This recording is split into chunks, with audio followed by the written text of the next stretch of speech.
এই বাদশা শাহজাহান উনি স্বপ্নযোগে ওনার কাছে আদেশ এলো, আপনি দিল্লিতে একটা মসজিদ বানান। উনি স্বপ্নের মধ্যে জিজ্ঞেস করছে, কে বলছো মসজিদ বানাতে? কিন্তু বানাবো কি করে, মসজিদটা কোথায় বানাবো? বলে আপনি একটা মসজিদ বানাবেন, ওটা হবে আল্লাহর ওই ফেরেশতাদের বাইতুল মামুরের নকশা। বাদশা আলমগীরের আব্বা দারা মুরাদ সুজার আব্বা বললে, আমি এর নকশা কোথায় পাবো? বলে আপনার বাড়িতে বাবুর্চিখানায় যে আল্লাহর ওলি রান্না করে ওর কাছে গিয়ে দেখবেন বাইতুল মামুনের নকশা আছে। বাদশা আলমগীর অবাক, অর্থাৎ শাহজাহানের বাপ অবাক, শাহজাহান অবাক।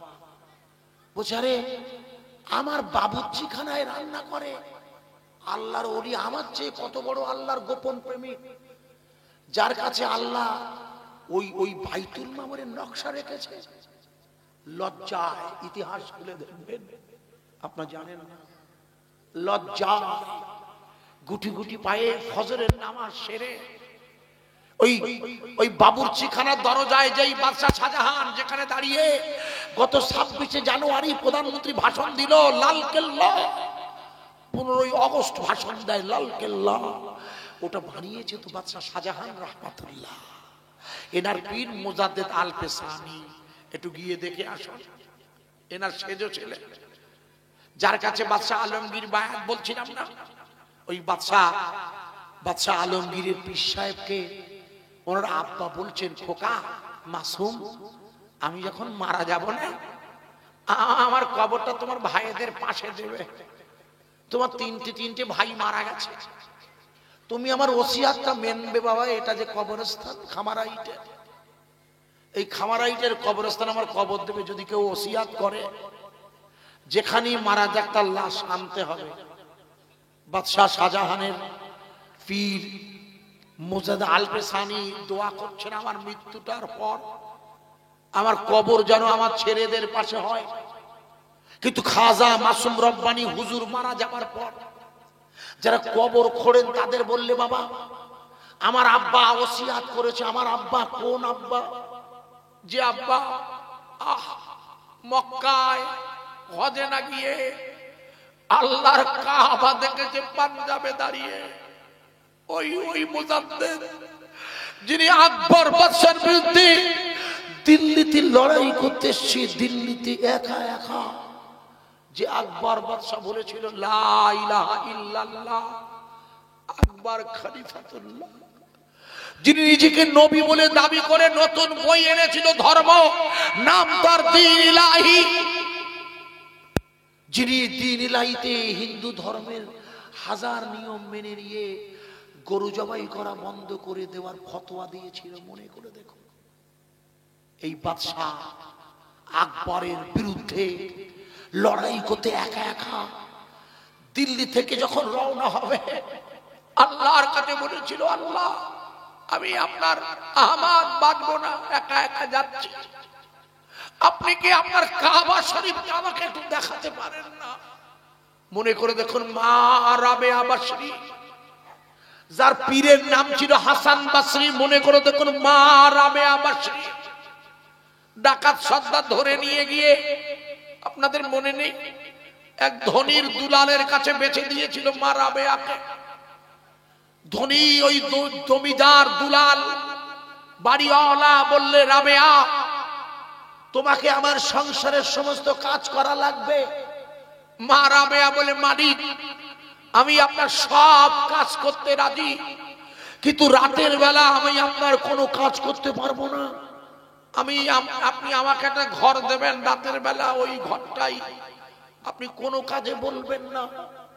সেদিন মা রাবেয়া মনে করে দেখুন আল্লাহর কাছে দোয়া করছে, আল্লাহ আমার মালিক দিনের বেলা কাজ করে, রাতেও কখনো কখনো বলে। মালিক গুটি গুটি পায়ে দরজার কাছে এসে দেখছে আকাশ থেকে নূরের জ্যোতি এসে রাবেয়ার গা চমকে দিচ্ছে। মালিক ঘাবড়ে গেছে। আরে আমি কাকে আটকে রেখেছি আমার ঘরে?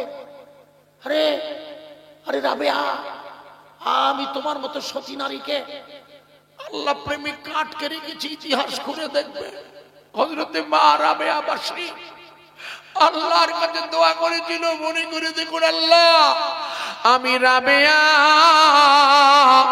আমি মেয়ে ছেলে, আমি হজে যেতে পারবো না, আল্লাহ আপনার কাবা কি আমায় একটু নিয়ে যেতে পারে না? মনে করে দেখুন, আল্লাহর কাবা মা রাবেয়াকে উঠিয়ে নিয়ে যাবার জন্য এসেছিল। একটু জোরে বলা যাবে না? ইতিহাস। মা রাবেয়া বাসীকে কাবা উড়িয়ে নিয়ে যাচ্ছে, আর বলকের বাদশা ইব্রাহিম বিন আদহাম হেঁটে হেঁটে কাবায় গেছে। গিয়ে দেখে কাবা শরীফ নেই, কাবা উড়ে আসছে। এই আমি হেঁটে হেঁটে, এই যে কদিন আগে আমাদের দেশে কেরালার থেকে একটা ছেলে হেঁটে হেঁটে 1 বছর ধরে হজে গেল না, তারে নিয়ে কি নাচানাচি করছে কেন? তুমি হেঁটে হেঁটে আল্লাহর জন্য হজে গেছো, তুমি লোক দেখিয়ে করেছো ভালো, এখন লোকের কাছে তুমি বাহবা নিতে চাচ্ছ কেন? আমার কথা বোঝা যাচ্ছে? তাহলে তোমার উদ্দেশ্য ভালো না। আমার উপরে রাগ করে সব, আমার বিরুদ্ধে ইউটিউবে দেখবেন বাজে বাজে কথা বলে, সব খেয়াল করে দেখবেন। আমি পরোয়া করি না। তুমি শিহাব, তুমি হজ করেছো হেঁটে হেঁটে কেরাল থেকে গিয়ে, সেটা তুমি ওই পাকসার কাছে এসে লোককে জানাবে কেন? তুমি তো আল্লাহর প্রেমে হেঁটেছো, রসুল হেঁটেছে তাই উটের পিঠে নয়, হেঁটে হেঁটে গেছে বলে তাই তুমি সেটা করছো। তুমি লোক দেখিয়ে বলতে আসবে কেন? আমার কথা বোঝা যাচ্ছে কি? মা রাবেয়া আল্লাহর কাবা দেখতে যেতে পারে না। ইব্রাহিম বিন আদহাম তিনি হেঁটে হেঁটে বলক থেকে পৌঁছে গেছে কাবায়, গিয়ে বলছে, আল্লাহ আমি খালি পায়ে হেঁটে তোর কাবা দেখতে এলাম, তোর কাবা কই? আল্লাহর এলাম উপর দিকে তাকিয়ে দেখ, আমার রাবেয়াকে কাবা আনতে গেছে। একবার জোরে বল, আরো জোরে। আমরা সেজদা দেই কোন দিকে ফিরে? এই পশ্চিম দিক বললেন কারণ আপনার দোষ নয়, ঠিকই বলেছেন। আমাদের এখান থেকে পশ্চিম দিক কাবা পড়ে, কিন্তু মদিনা শরীফে পড়ে দক্ষিণ দিক।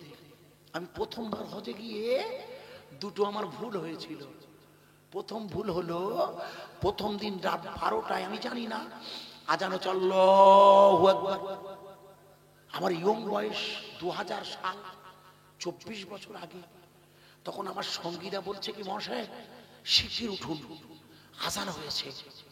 আমি বললাম, যা ঘুমাইছি তাতে তো ঘুম পুরিনি, এত তাড়াতাড়ি ফজর হয়ে গেল। যা দৌড়ে ফজরের কাবায় গিয়ে দেখি ফজর নয়, তাহাজ্জুদের আজান দিচ্ছে মক্কায়।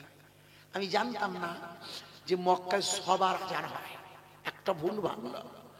আর 2 নম্বর, মদিনায় গিয়ে দেখি মদিনা শরীফ থেকে কাবা দক্ষিণ দিকে, আর রসুলের পা আমাদের দিকে। একটু জোরে বলবে না সুবহানাল্লাহ? যেহেতু রসুলের মুখটা কাবার দিকে, তাই মাথাটা হচ্ছে পশ্চিম দিকে করতে হয়, এই দিকে মুখটা দিতে হয় কাবার দিকে। কথা বোঝা যাচ্ছে? হ্যাঁ না বলো? আরে হ্যাঁ না বল খোকা। রসুলের কদম মুবারক আজিজুরের দিকে, ভারতবর্ষের দিকে, এটা আমাদের জন্য বরকত। রসুলের কদম আমাদের, জোরে বলা যাবে না সুবহানাল্লাহ? আর একটু জোরে বলতে পারো না? সেই বিশ্ব রাসূল সাল্লাল্লাহু আলাইহি সাল্লাতু ওয়াস সাল্লামের কাবা নিতে এসেছে রাবেয়া বাসীকে। ইব্রাহিম বিন আদহাম অবাক হয়ে দেখে কাবা শরীফ আসছে আর একটা মেয়ে ছেলে ঝুলছে। একটু জোরে বলবেন না? আরে কাবার গেলাম ধরে তুই ঝুলছিস কে রে? কাবা দাঁড়িয়ে গেছে, বলছে আমার নাম রাবেয়া। বলছো, তুমি সেই বসরার গোলাপ, তুমি বিয়ে করনি, তুমি সেই বসরার গোলাপ রাবেয়া। ইব্রাহিম বিন আদহাম বললে, রাবেয়া, আমার রাবেয়া, আপনি মেয়ে ছেলে বটে, কিন্তু আল্লাহর কাছে আপনার এত মর্যাদা, আল্লাহর কাবা আপনাকে বয়ে নিতে গেছে, জোরে বলা যাবে না।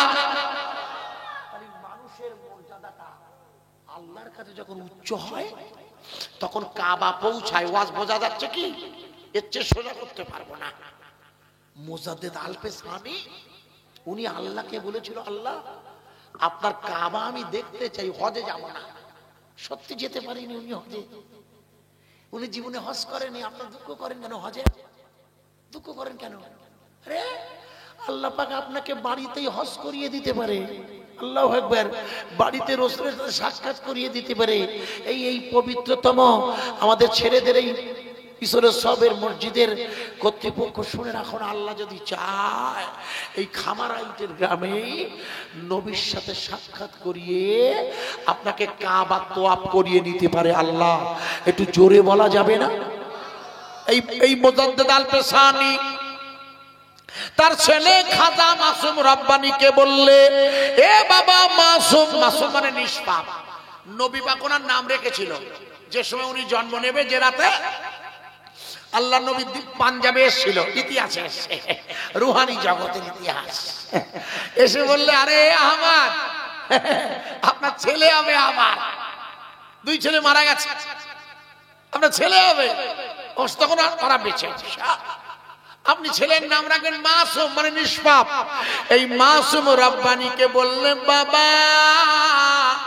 আমার বাবা, তুমি একটা কাজ করবে তো, আমি মারা গেলে আমার কবরটা তোমার ভাইয়েদের পাশে দেবে। এটা হলো ওসিয়াত। কিন্তু ইতিহাস খুলে দেখবে মারা যাবার পরে 27 সফরে মারা গেলেন, 28 সফর। উনি ইন্তেকালের পরে যখন ওনার কবর খোঁড়া হচ্ছে, যারা কবর খুঁজে তারা বললে এ লাশ এখানে দেওয়া যাবে না, কবর ছোট হয়ে যাচ্ছে। মনে করে দেখুন, ওরা লাশ অন্য জায়গায় নিয়ে যেতে বললো, জায়গা হবে না, জায়গা হবে না, জায়গা হবে না, তাই এখানে কবর দেওয়া যাবে না। খাজা মাসুম রব্বানী বলে, আল্লাহ এটা আমার আল্লাহ আমার আব্বার ওসিয়াত, আপনি কি কোনো ব্যবস্থা করতে পারেন না? আল্লাহর হুকুম হলো 3টে লাশ সেরে গিয়ে হুজুরের কবরের জায়গা বেরিয়ে গেল। যে মুসলমানের কবরের জন্য জায়গা অন্য লাশ সেরিয়ে দেয়, তারা মসজিদ করবে হিন্দু ভাইদের মন্দিরের ভাঙা জায়গায়। পাগলা এরা, সাক্ষা পাগলা এরা। পাগলা কেন? যে তোরা জানে মুসলমানদের মন্দির ভেঙে মসজিদ করলে নামাজ হয় না, কিন্তু বাজারে ওটা বলা যাবে না, বলে ভোট হবে না। আমার কথা বোঝা যাচ্ছে কি? এখনো যায়নি, যাবে। বাদশাহ মনে করে দেখুন, আলমগীর রহমাতুল্লাহ আলাইহি উনি ওনার পীরের দরবারে বসে আছে। কোন পীর? যার নাম খাজা মাসুম রব্বানী। উনি বসে আছেন কোথায়? এখন দিল্লির জামে মসজিদে। কোন জামে মসজিদ? যে জামে মসজিদের নকশা হলো বাইতুল মামুরের নকশা। বাদশা শাহজাহান বললে, ওগো আল্লাহ, এই যে নকশাটা আপনার তরফ থেকে এলাম হলো, এ আমি কোথায় পাবো? বলে, আপনার বাড়ির বাবুর্চি রান্না করছে যিনি, তার কাছে মনে আছে ওয়াজ। ফজরের নামাজ পড়ে গুটি গুটি পায়ে বাবুর্চি, আসসালামু আলাইকুম। ওয়ালাইকুম আসসালাম। বাবুর্চি বলে, হুজুর আপনি এসেছেন, আপনার নাস্তা আমি ঠিক সময় দেবো। এখনো তো টাইম হয়নি। আপনি তো ফজরের নামাজের পরে মোরাকাবা করেন, মুশাহেদা করেন, আল্লাহর ধ্যানে থাকতে হয়, তারপরে তো নাস্তা করেন। একটু অপেক্ষা করুন, এখন নাস্তা হয়নি। বলে, আমি নাস্তা খেতে আসিনি, আপনার কাছে বাইতুল মামুরের যে ছবিটা আছে ওটা দেন। বলছে, আমার কাছে বাইতুল মামুরের ছবি আছে, আপনি জানলেন কি করে? কে বলেছে আপনার? বলুন কে বলেছে? বলছে, কেন? বলে, এ তো কেউ জানে না। বলে, আমার কাছে এলহাম হয়েছে। বলছো, নবীদের কাছে ওহী আসে, ওলিদের কলবে এলহাম হয় খোকা, ওই এলহাম হয়। মনে করে দেখুন, ওই রাঁধুনি বাবুর্চি বললে আল্লাহ যদি জানিয়ে দিয়ে থাকে তাহলে আপনি জেনে নেন বাদশাহ, আমি আর বাঁচবো না। আমার সাথে আল্লাহর যে ভালোবাসার রচনা প্রেম হয়েছে ওটা রাতের অন্ধকারে কেউ জানে না। আল্লাহ যখন ফাঁস করে দিয়েছে আমি আর বাঁচবো না, এখনই মারা যাব। আমার লাশটা ওই যেখানে বাইতুল মামুরের নকশার মসজিদ হবে দিল্লির জামে মসজিদের বাগানে আমার কবর মুবারকটা দেবেন বাদশাহ। আপনি শুনে নিন, আমার কাছে ওই মসজিদের নকশাটা নেই, ওই মসজিদের নকশাটা আছে আমার মেজো ভাই আপনার বাড়িতে যিনি ওই টয়লেট বাথরুমের পরিষ্কারের মেথরের কাজ করে। মেথর বুঝছে, মেথর ও আপনার মেজো ভাই? বলে জি হুজুর। বুঝিস ভাই, আমার কথা বোঝা যাচ্ছে? বোঝা যাচ্ছে কি? ভুলে যাবেন, আমি ঠিক বুঝিয়ে দিচ্ছি। যেখানে ছাড়ছে আবার আসছে।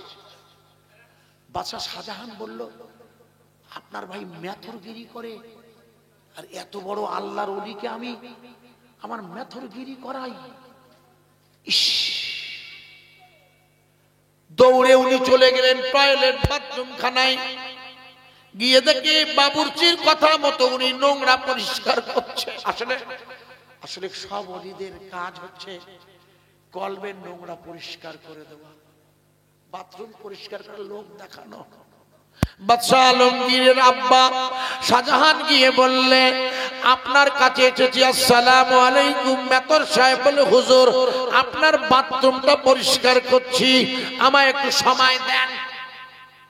বলে, আমি এখন বাথরুম করতে আসিনি, আপনার কাছে বাইতুল মামুরের নকশা আছে, বার করেন। আমার কাছে বাইতুল মামুরের নকশা আছে, নিশ্চয় আমার বড় ভাই বলে দিয়েছে, আপনার বাবুর্চি। বলে, হ্যাঁ। বলে, ও মারা গেছে না? বলছে, হ্যাঁ মারা গেছে। বলছে, মারা গেছে তাও এসছেন? বলে, আমিও মারা যাবো বাদশাহ। বলে, কেন? বলে, আপনার বাড়িতে আছে, আজ পর্যন্ত কেউ জানে না আল্লাহর সাথে আমার কেমন প্রেম। ভাই ওয়াজ বোঝা যাচ্ছে কি? আল্লাহর সাথে বান্দার প্রেম হলে পৃথিবীর কেউ তাকে ক্ষতি করতে পারে না। লক্ষ্য রাখুন, বোঝা যাবে। বাদশাহ আলমগীরের আব্বা শাহজাহান বললে, আপনি বেয়াদবি নেবেন না, আমি তো আপনার জানি না, আপনি আমাকে মাফ করে দেবেন। আপনার কাছে নকশা আছে? বলে, নকশা আছে, তবে একটা শর্ত আছে, এক্ষুনি আমি মারা যাব, আপনি ওয়াদা করুন আমাকে আমার বড় ভাইয়ের পাশে কবরটা দিয়ে দেবেন, যেখানে আপনি মসজিদ বানাবেন। শুনে নিন, এই মসজিদের নকশাটা আমার কাছে নাই, আমার ছোট ভাই ওই লাল কেল্লার কাছে গিয়ে দেখুন জুতো সেলাই করছে, ওর কাছে আল্লাহ রাখার নির্দেশ দিয়েছে, ওর কাছে আছে।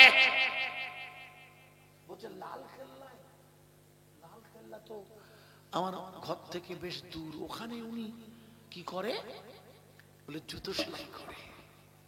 আমি লালকেল্লা দেখেছি, দিল্লি অনেকবার গেছি, ও আজকে গেছি। যাই হোক, তা আমার আমি ওই গেলি মনে হয়। আর আমি ইতিহাসটা ভারতবর্ষের মুসলমান হিসেবে আমাদের খুব প্রয়োজন জানা। তা আমি ওই বাদশাহ আলমগীরের আব্বা যে জায়গায় ওই মেথড থেকে শুরু করে, ওই বাবুর্চি থেকে শুরু করে এসেছিলেন নিতে, ওই জুতো সেলাই করা সেই জায়গাটা ইতিহাসে আছে, গিয়ে দেখবেন। বাদশাহ শাহজাহান একটু বেলা হয়ে গেছে, যিনি জুতো সেলাই করছে তার কাছে এসে তিনি টুপি মাথায় দিয়ে বসে মন দিয়ে জুতো সেলাই করছে। আসসালামু আলাইকুম। আরে বাদশাহ, আপনি এসেছেন? বলে, হ্যাঁ। কি হয়েছে? আপনার জুতো তো আমার কাছে নেই, আমি সব রেখে দিয়েছি গতকাল। বলে, আমি জুতো নিতে আসিনি, আপনার কাছে দাবি করছি, আল্লাহ আমাকে নির্দেশ দিয়েছে দিল্লির জমিনটা মসজিদ বানাতে, আপনি কি আমাকে ওই মসজিদের নকশাটা দেবেন? বলে আমার কাছে নকশা আছে। এটা আপনাকে জানিয়ে দিল কে? বলে নিশ্চয়ই আমার মেজো ভাই জানিয়ে দিয়েছে। বলে জি হ্যাঁ, আপনার মেজো ভাই জানিয়ে দিয়েছে।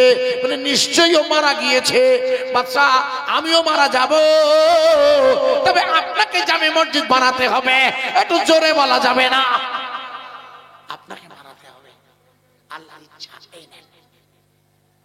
এই নাই, তবে আমি মারা যাব, আমার মেজো ভাইয়ের পাশে আমার কবরটা একটু দেবে। আপনার দিল্লিতে গেছেন কেউ ওই মসজিদে, জামে মসজিদে গেছেন? ওই ডান দিকে সালাম দিয়ে ওই 3 নম্বর গেটে যে ফাঁকা জায়গায় কবরগুলো আছে না বাইরে, এই হ্যাঁ না বল না, ওই একটা কবর আছে, তার উপরে গম্বুজ দেওয়া, আর কোন কবরে গম্বুজ নেই, খেয়াল করে দেখেন। এবার যাবেন, দেখে নেবেন। আমি অনেকক্ষণ গিয়ে বসেছিলাম, অনেকক্ষণ। আমি তো গিয়েছি বেড়াতে নয়, আমার মুর্শিদের নির্দেশে ওলিদের কবর থেকে ফয়েজ কালেকশন করতে হয়।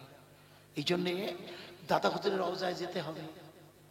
ভাঙর শাহ হুজুর যিনি আছেন না, ভাঙর, এরা আল্লাহর ওলি গো।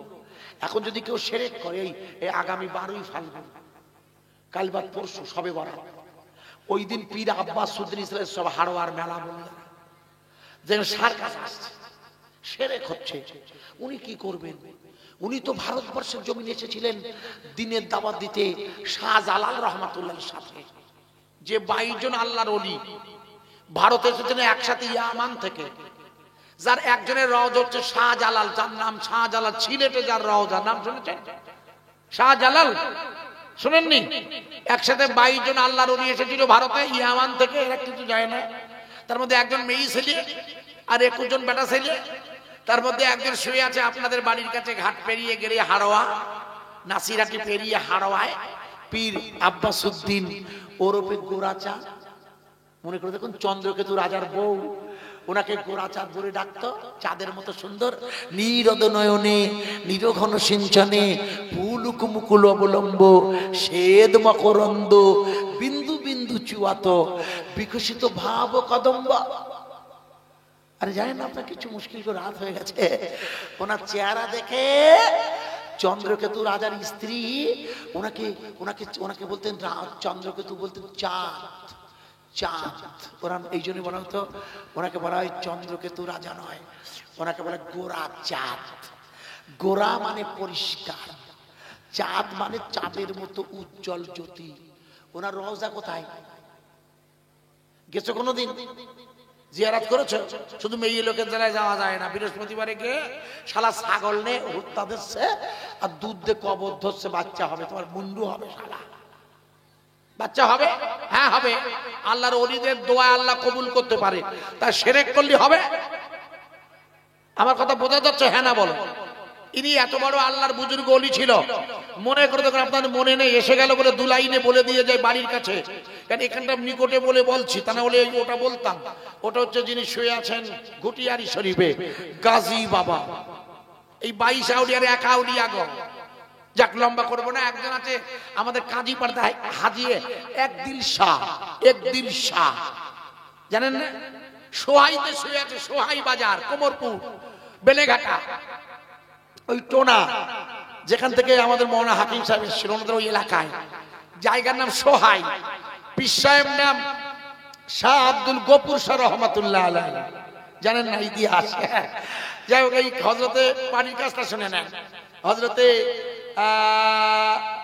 প্রিয়তম গোরাচাঁদ, চন্দ্রকেতু রাজার প্রচন্ড রাগ, তুমি আমার স্ত্রী হিন্দু, আর এই মুসলমানটাকে বাবা বলে ডাকো, চাঁদ বাবা, গোরাচাঁদ, যাও ডাকো তো তোমার চাঁদকে।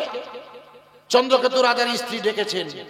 চন্দ্রকেতু রাজা বলে, আমার স্ত্রী তোমাকে খুব পছন্দ করে, তা তুমি কিরকম আল্লাহর ওলি হয়েছো, ফকির হয়েছো বলছো, দেখি আমার এই শুকনো লোহার বেড়ায় ফুল ফোটাতে পারো কি?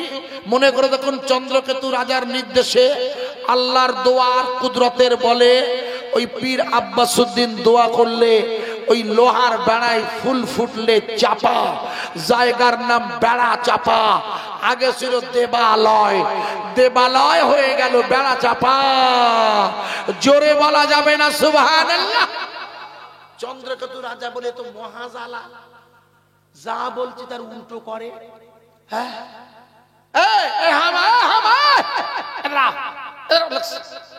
কি হয়েছে রাজা? এই দামা কই, দামা কই, দামা বার কর দামা। এই দামা জি আমার দামা হাড়োয়া রোডে একটা জায়গার নাম, রেল স্টেশন পেরিয়ে। আমার দামা হলো চন্দ্রকেতু রাজার 2 সেনাপ্রধান।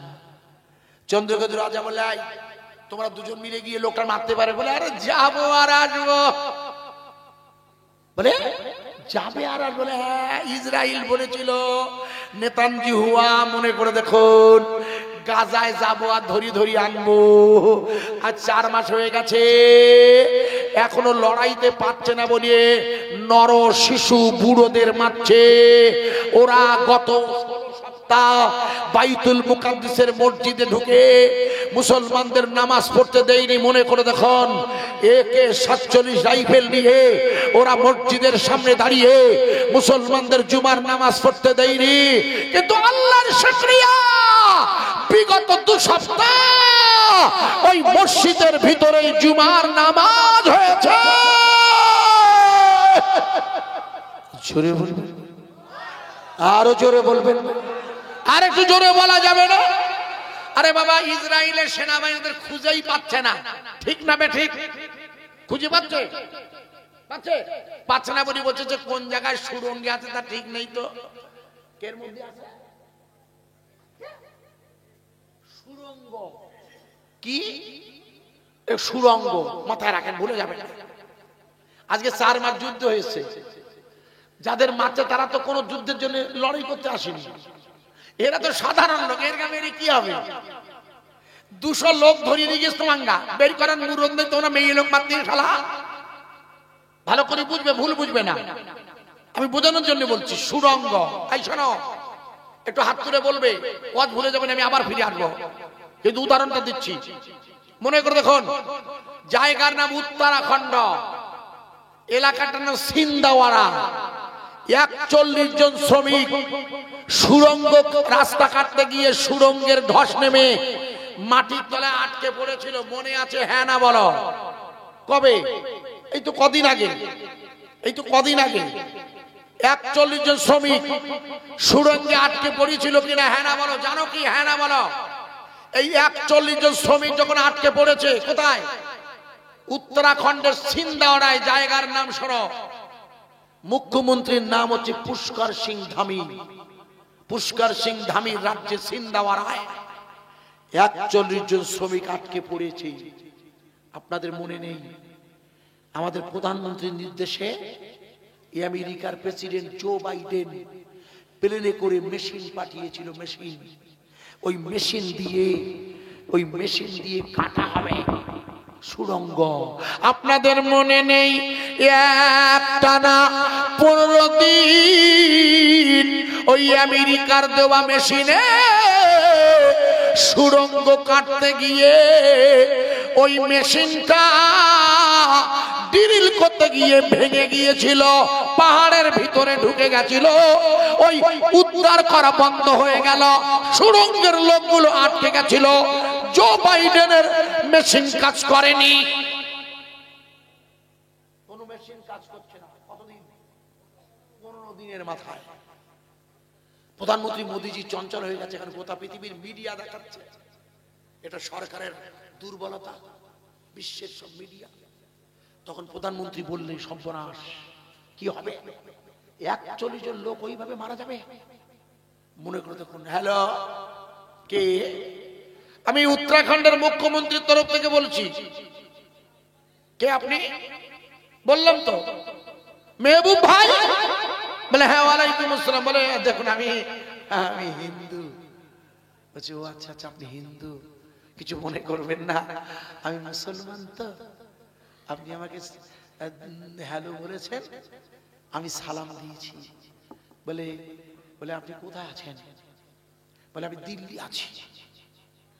বলছে আপনার সঙ্গে লোক কজন? বলে কেন বলুন তো? বলে আপনি জানেন না, আজ 15 দিন হয়ে গেল মেশিন দিয়ে, জো বাইডেনের মেশিনে 41 জন শ্রমিক আটকে গেছে, তাদের পার করতে পারছে না। হ্যাঁ জানি। আপনারা সব ভাই ভাই ব্যাপার মেশিন নিয়ে বলে না আমরা ফেল, আমাদের প্রধানমন্ত্রী ফেল, মেশিনে কাজ হচ্ছে না। আপনি কি আপনার টিম নিয়ে আমাদের কাছে আসবেন? আমাদের লোক যাচ্ছে কেন? যেহেতু এরা মুসলমান। এরা কি বুঝতে পারেন? এরা কি? এরা সংখ্যায় 12 জন। কতজন? এরা মুসলমান। এই 12 জন মুসলমানের কাছে দাবি রাখছে আপনারা হাতুড়ি দিয়ে আর শ্রেণী দিয়ে কেটে কেটে কেটে কেটে কেটে কেটে সুড়ঙ্গটা বার করে ওই লোকগুলোকে উদ্ধার করে দিন। আপনাদের অভিজ্ঞতা আছে, আপনার শ্রেণী দিয়ে হাত দিয়ে পাহাড় কাটেন, কয়লা খনির মুখ চাটান, আপনাদের লাগবে। ওয়াজ বোঝা যাচ্ছে?